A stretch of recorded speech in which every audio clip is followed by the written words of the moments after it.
Hello everyone, Fixa here.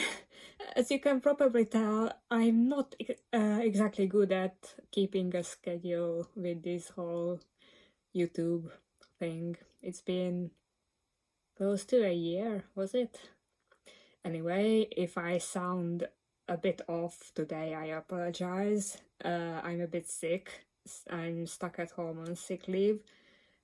Which is what gave me an idea to go around and film a little highlight reel for you of my favorite plants. Background info on the current collection. I've always been into plants in general. I am a horticultural engineer, even if my degree doesn't directly concern houseplants.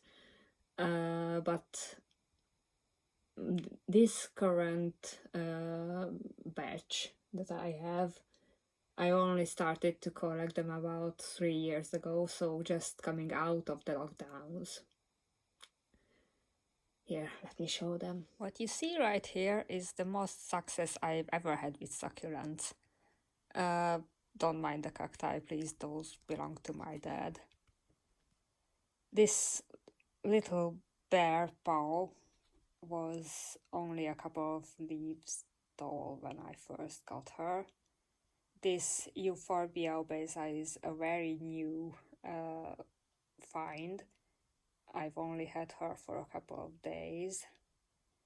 But this Stapelia here is almost a whole year old, or well, older, but I've had her for almost a whole year, and she's been growing quite well.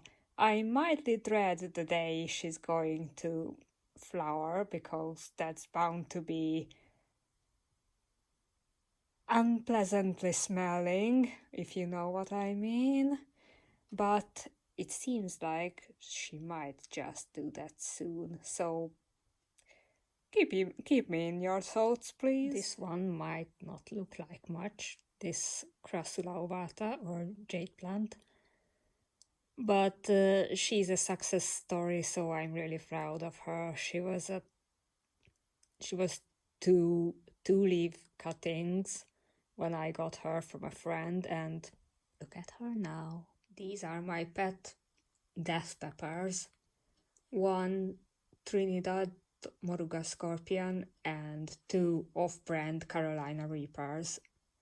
What I mean by that is that they were grown from seeds gotten from actual name brand Carolina Reapers, so they aren't expected to display the exact characteristics of a proper Reaper plant, but let me tell you, they are still hella strong. These are going on their second year, and they will overwinter inside. That's what I did last year too. And once it gets warm enough, I'll put them outside in the garden. Last year they basically gave no yield, but this year was much better. I've gotten a lot of fruit off of them. Speaking of keeping plants outside, I'm going to do the exact same with this Pilea here.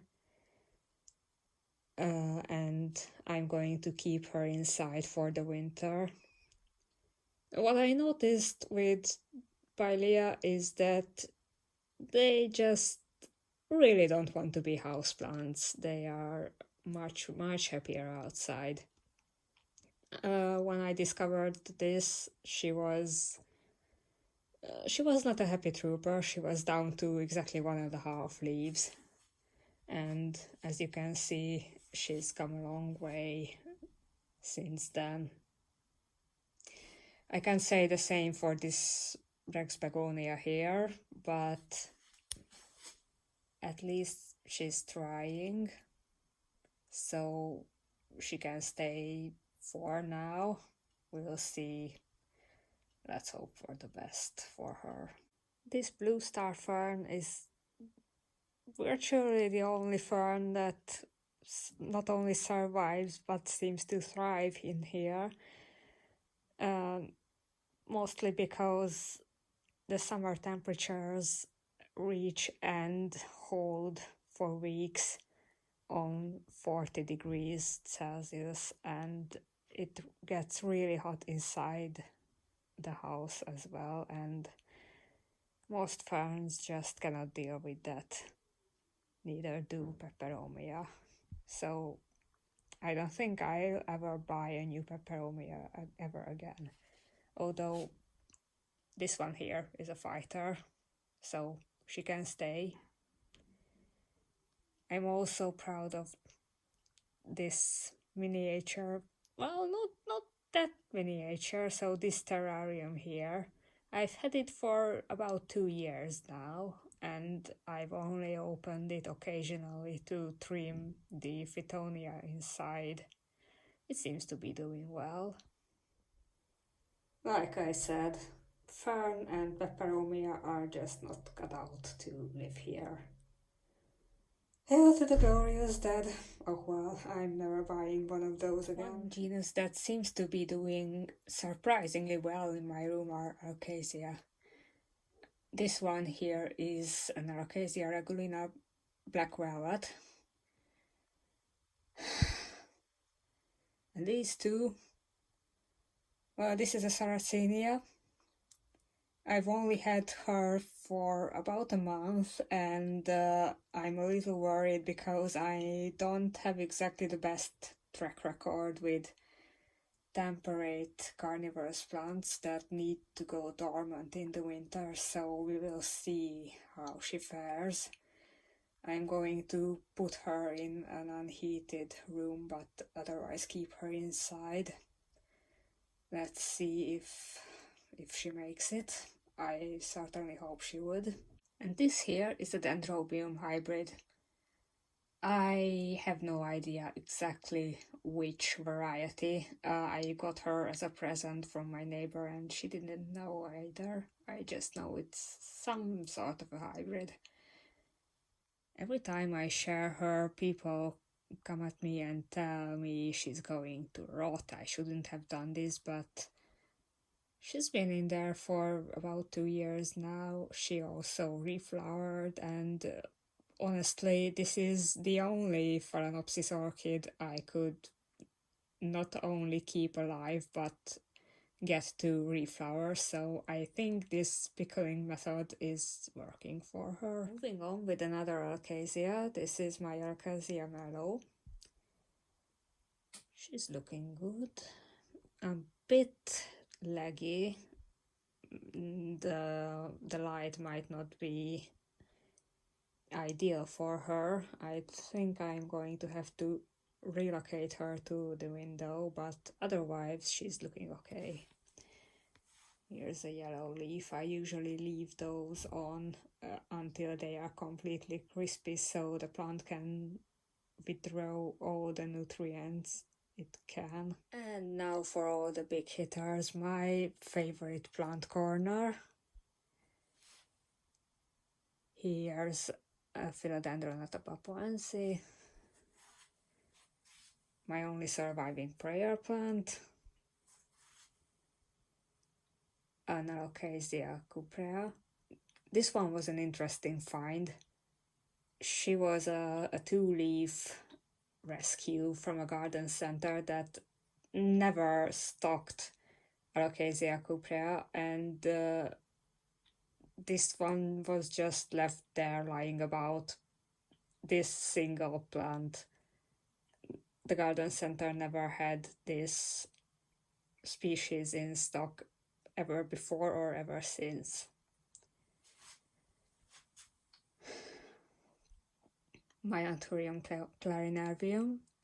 I got her as a 2-leaf plant about 3 years ago, yeah. This here is my most successful carnivorous plant, a Nepenthes Gaia. I call him Moran.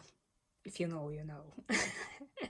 On with the carnivorous plants. This is a Drosera binata. He gave me quite a scare last winter because he completely withdrew and spent months as nothing but a stump. But as you can see, he revived quite well and is doing well right now, so we'll see if he withdraws for the winter again. This Ceropegia woody has seen better days, but I hope she'll survive and I can chop up this long tendril and propagate it and kind of plant it back into the original pot to fill her out a bit more. The Stephania erecta, same as with the Drosera, she spent last winter completely withdrawn into the codex. I was getting a bit worried, but I at least knew it was bound to happen and didn't panic or try to throw her out, and she seems to be doing well right now. Just like this Alocasia Baginda Silver Dragon. This used to be much larger, but I recently repotted and divided her because she was getting really big and unmanageable. But nowhere near as big as this Alocasia Sabrina. My pride and joy, if you will. Look at her. Isn't she gorgeous? Quick bonus content. The enclosure of my gecko, Busan.